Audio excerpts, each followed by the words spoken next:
1965-നും 2021-നും ഇടയിൽ 14 തിരഞ്ഞെടുപ്പുകളാണ് നിലമ്പൂരിൽ നടന്നത്. LDF, UDF മുന്നണികൾ മാറി മാറി വിജയിച്ച ചരിത്രമാണ് നിലമ്പൂരിന്റേത്. നിലമ്പൂരിൽ ഇതുവരെ നടന്ന തെരഞ്ഞെടുപ്പുകളിൽ വികസനവും രാഷ്ട്രീയവും ഒരുപോലെ ചർച്ചയായിട്ടുണ്ട്. ഉപതെരഞ്ഞെടുപ്പുകൾ ഏറെ കണ്ട നിലമ്പൂരിൽ ഓരോ വട്ടവും ഓരോ വിഷയങ്ങളാണ് ജയപരാജയങ്ങളെ സ്വാധീനിച്ചിട്ടുള്ളത്. വീണ്ടും ഒരു ഉപതെരഞ്ഞെടുപ്പ് വരുമ്പോൾ നിലമ്പൂരിൽ കഴിഞ്ഞ കാലങ്ങളിൽ നടന്ന തെരഞ്ഞെടുപ്പ് ചിത്രങ്ങളെക്കുറിച്ച് പറയേണ്ടതുണ്ട്.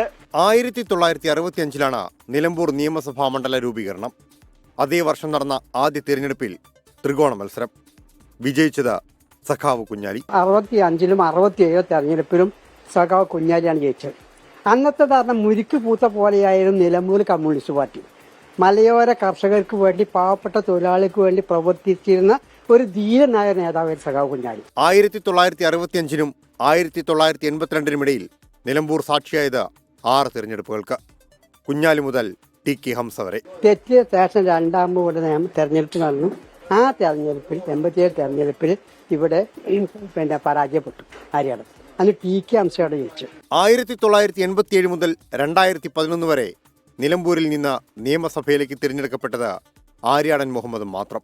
അങ്ങനെ ആ TK ഹംസ 5 കൊല്ലം ഈ നിലമ്പൂർ നിയോജകമണ്ഡലത്തെ സ്വതന്ത്ര സ്ഥാനാർത്ഥിയായിട്ട് വെച്ച് ജയിച്ചതിന് ശേഷം അദ്ദേഹം പൊതുമരാമത്ത് വകുപ്പ് മന്ത്രിക്കായി.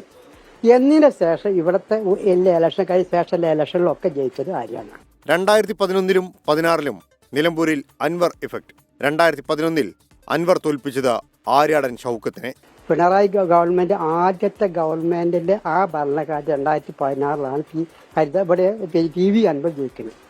അങ്ങനെ 2021-ലും അൻവർ ജയിച്ചു.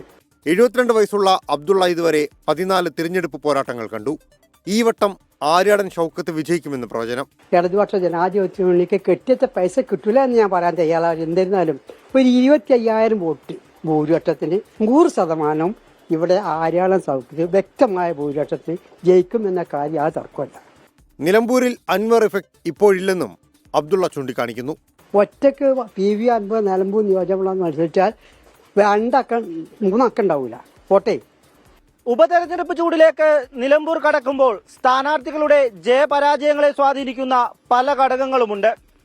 വ്യക്തിപ്രഭാവവും സാമുദായിക സമവാക്യങ്ങളും വികസനങ്ങളും നിലമ്പൂരിൽ ചർച്ചയാകുമെന്ന് ഉറപ്പാണ്. ക്യാമറ പേഴ്സൺ വിഷ്ണു കച്ചേരിക്കും അഖിൽ ഓംകാരത്തിനുമൊപ്പം റാഫി കരീം, 24 നിലമ്പൂർ.